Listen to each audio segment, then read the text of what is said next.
Entendendo? Porque isso é o saudável, o ideal.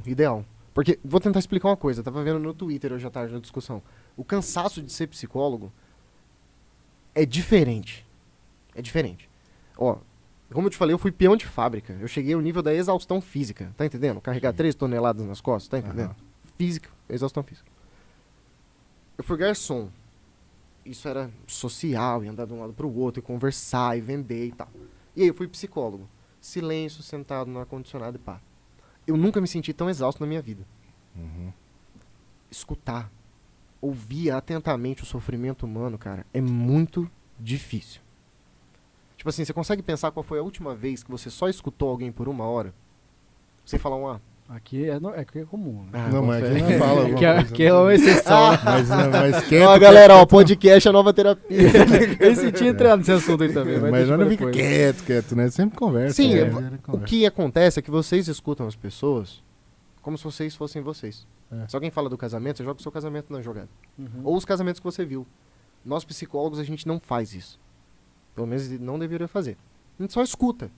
E o que vale é o que a pessoa tá falando. Tá entendendo? Sim. Se o que ela tá falando ali se adequa ao que a gente entende por sofrimento e alguma patologia, a gente trata.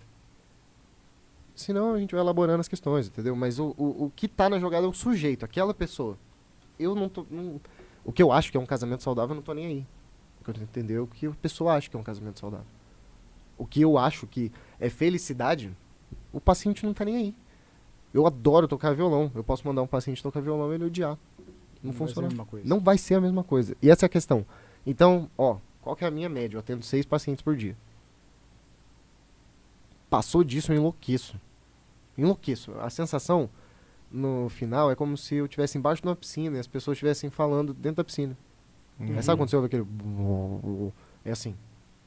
Somado a uma coisa que eu não sei se é físico, mas é tipo um peso. Então, é zoado o cansaço de ser psicólogo clínico. Sacou? Absorve. Esse cansaço, não sei se chega a ser emocional, né? Mas é muito comum as pessoas falam assim, pô, como é que você consegue sair do serviço, ainda pegar uma academia, ainda vai fazer sei lá, um exercício de cardio e tal. Porque o cansaço não é físico, né? Não, o cansaço não é físico. é ali Só que ele é diga tão que esse cansaço é pior, né? Ele é tão psicológico que você não consegue mover o físico. Há quem diga que o cansaço psicológico, o cansaço mental é muito pior que um cansaço corporal físico ali, né? Aí eu fui me adequando, sacou? Eu fui experimentando, por exemplo, eu sei hoje em dia que se eu atender 7 pacientes seguidos, eu não tô fazendo um bom trabalho. Eu tento adequar, dividir, separar na semana. E a vibe de você decorar e lembrar da história da vida de 7 pessoas, 30 pessoas, sei lá. Essa é a quantas pergunta pessoas de já tem. ouro, hein, galerinha? Poder decorar. Aí você às vezes pode confundir. Às vezes o cara tá com problema com a mulher, o outro tá com problema sei lá, sobre o animal pet, você confunde as histórias depois. É tipo uma série, você tem que estar lembrando tudo que aconteceu ali. Eu vou dizer como eu faço. Durante a sessão, no começo, eu anotava.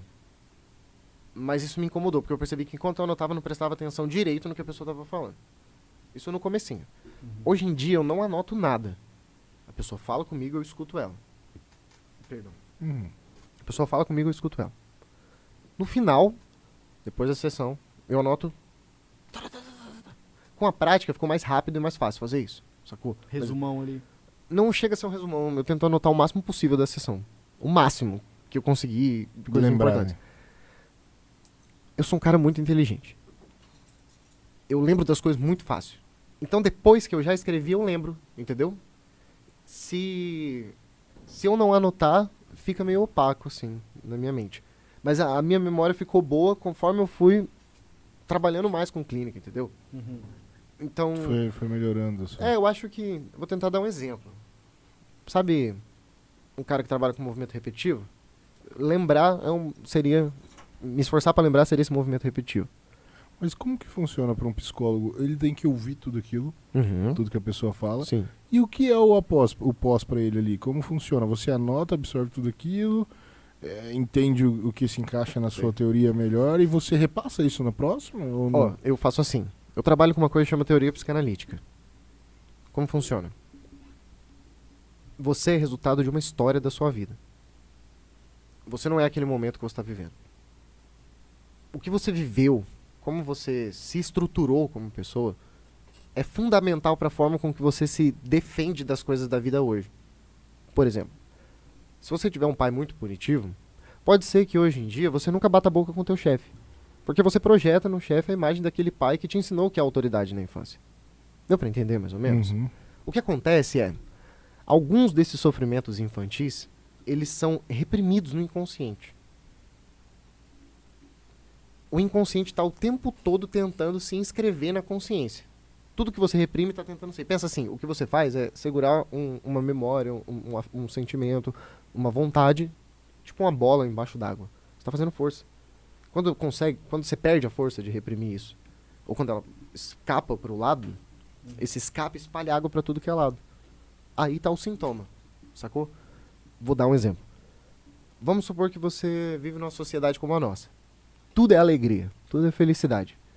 Tem que estar feliz, tem que estar bem, tem que estar bem vestido. Enfim, há uma exigência violenta da felicidade hoje em dia. Hoje em dia é a época que a gente mais tem depressivos.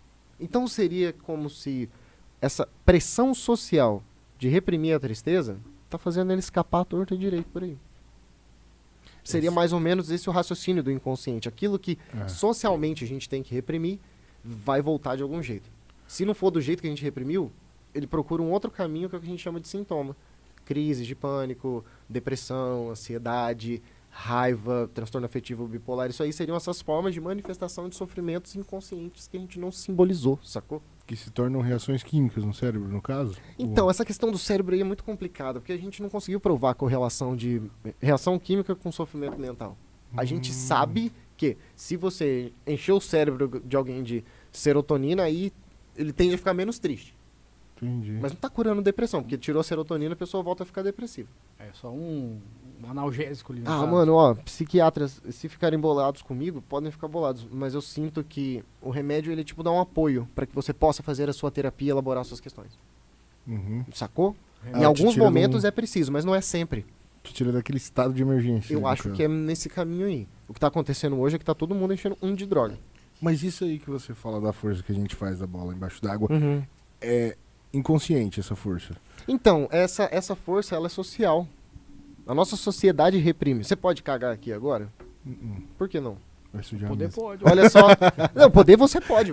Todas as estruturas que você tem pra fazer. Só que você não vai fazer isso, mano, porque a gente ia ficar muito incomodado. É. A galera que tá assistindo não ia gostar. O YouTube ia acabar. Então, há regras que impedem a gente de fazer coisas que nenhum outro animal faz. Se um bicho vê um outro bicho que quiser transar, eles vão transar onde for. A gente não.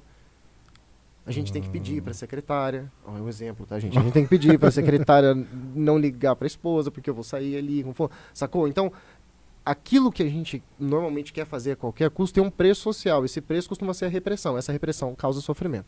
Isso tá em Um Mal-Estar da Civilização, do Freud, Uhum. que é o seguinte. Pra viver em sociedade, eu tô abrindo mão de fazer o que eu quiser. Em troca, eu tenho segurança, ar-condicionado, posso usar roupa, mexer no telefone. Não é? Só que eu não posso fazer o que eu quiser. Eu não posso postar o que eu quiser. Eu não posso usar a roupa que eu quiser. Eu tô sempre sendo